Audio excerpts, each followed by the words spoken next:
Да ви представя Пени в действие. Get photographed there now. This is my sister Kathleen in her Oh, hospital. nice to meet you. And this is Ellie from Bulgaria. Готина снимка се получи с малко конски изпражнения за фона, ама каквото такова.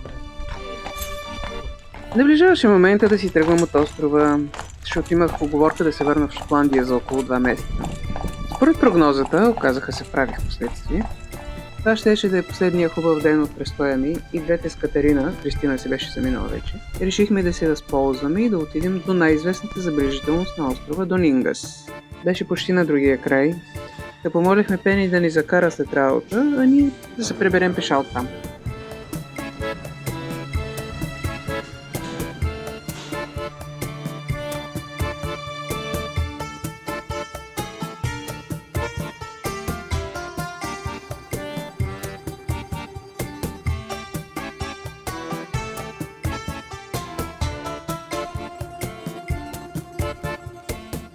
Аз имах проблем с кръка.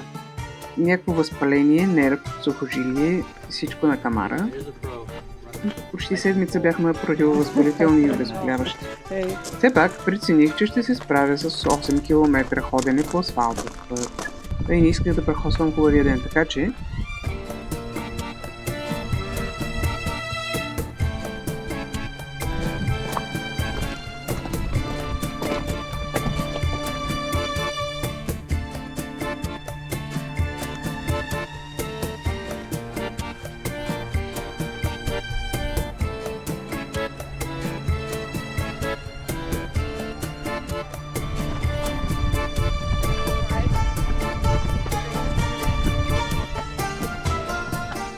прословутата крепост беше по-голямо разочарование от ирландското кафе на деня на Свети Патрик.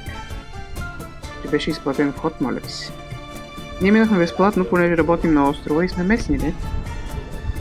Сега, аз разбирам, че са нужни средства, най-вече за поддръжка на изградената инфраструктура в района, както и за заплати на ангажираните там, защото имаше поне 4-5 човека, които зорко наблюдаваха тълпата от около 10 туристи, шляещи се наоколо. И все пак, идеята да платя, за да видя поляна и скали морето, не ми допада от това.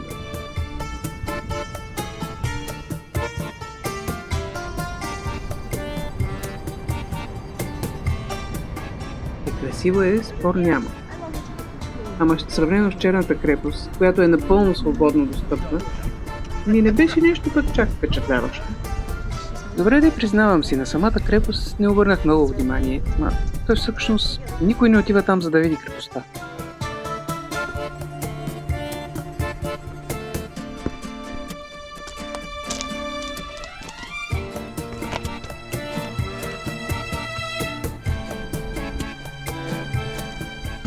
Аз както винаги забих малко в страни от обичайния маршрут, да видя нещо по-интересно, ама ядец, оградено. Така да е, иначе може да пропуснеш да си платиш билетчето на идване.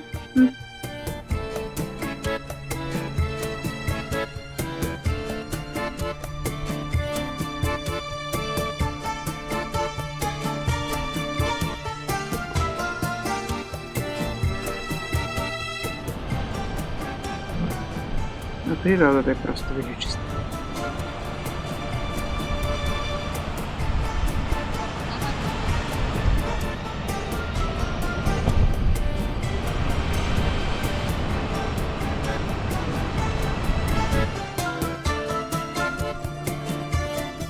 Когато Пени ни докара, тя всъщност ни остави пред групичка заведения, като силно ни препоръча да се отбием в едното от тях, силно настояваше да опитаме домашен скон или нещо подобно. Аз така малко отклоних предложението по финансови причини, при което Пени просто извади 15 евро и ми ги връчи да се почерпим заедно с Катерина. Абсолютно неочакван и мил жест. Така че, there it is! Домашен скон и ароматно кафе.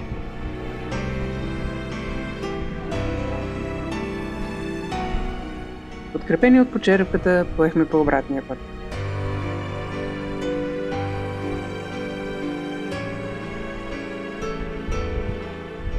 Решихме да хванем по-краткия път, който изглеждаше и по-живописен, ама пак ядец. Оказа се и по-наводнен, а с този крак изобщо не ми беше до прескачане на огради пак. Така че обратно по царския път.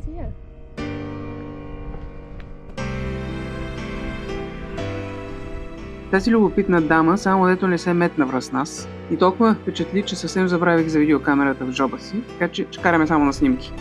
Маршрута ни минаваше край разклона за Червиевата тук, някакви си 15 минути според навигацията и реших, че кръга ми ще се справи с 30 минути допълнително ходене.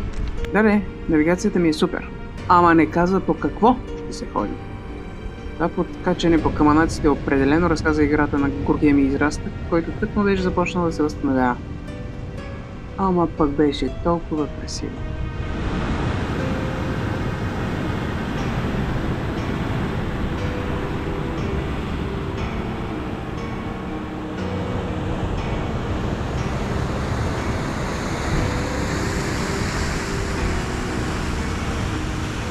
Намерихме дупката, основно благодарение на чувството ми за ориентация.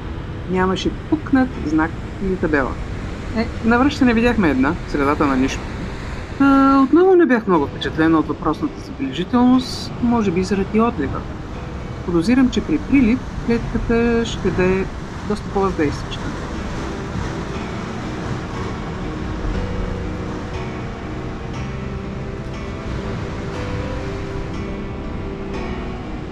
Горите са супер интересни, оцветени в различни цветове, променящи нюансите си на слънцето.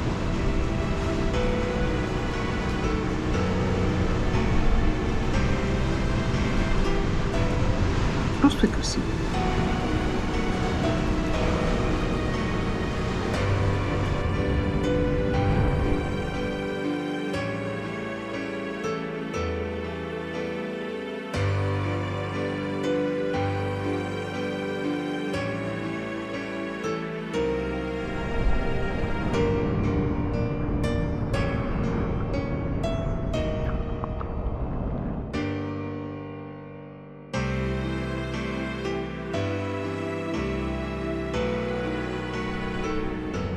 Живописният път до там определено се заслужава усилието. Пътя на връщане обаче, макар и красив, се превърна в живо изтезание. Аз вече куцах.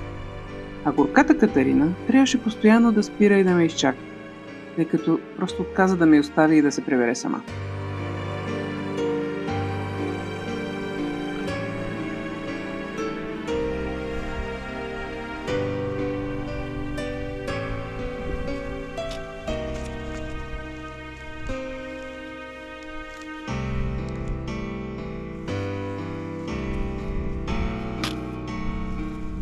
В крайна сметка, 8 км асфалт прераснаха в 21 км повече каманаци и кози пътечки.